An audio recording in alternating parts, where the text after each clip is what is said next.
Well, y'all know what I thought of the first Princess Diaries, and now we have the sequel. And I have to say, it totally took me by surprise. I don't think I've laughed so hard in such a long time. Oh, not because the writing's any good, not because the acting's any good, on the contrary. All those elements are absolutely horrendously awful, resulting in an absolutely hilarious piece of shit.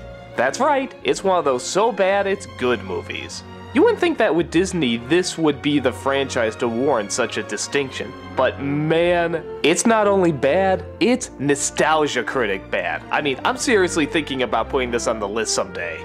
The story is Anne Hathaway is almost hitting 21, which means she's gonna be queen soon.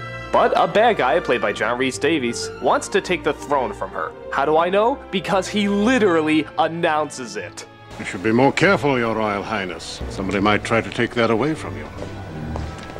Someone like me. And on top of that, everyone, I mean friggin' everyone announces it in the movie too, like it was made for 4-year-olds. Would you please try to keep up, Brigitte? He's trying to steal the crown. But wait, it gets better. So all the parliament decides that in order for Anne Hathaway to become a queen, she has to marry. How does she know this? Because she finds a secret passage that is so obviously labeled, it's so impossible for it to be called a secret passage. But it gets better. So they literally invite the villains to stay with them in their palace. Why? Because they want to keep their enemies close. So close that they could sabotage everything, which is exactly what they do. But wait, it gets better. So the son of the guy who's trying to take over falls in love with the princess. And they do that cliche where they do nothing but bicker and yell at each other, yet you know they're gonna get together. Yet they forgot to put in any element of them actually liking each other. Look at this scene. They're yelling and saying how much they hate one another, and then they just kiss. Where the hell did that come from? I loathe you. I loathe you.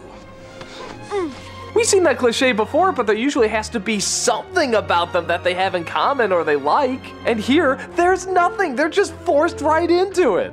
But wait, it gets better! Now that she's gonna become queen in literally 30 days, not only does she have to find someone to marry, but do you think now they're finally gonna talk about the politics and the importance of her kingdom and touring it and stuff?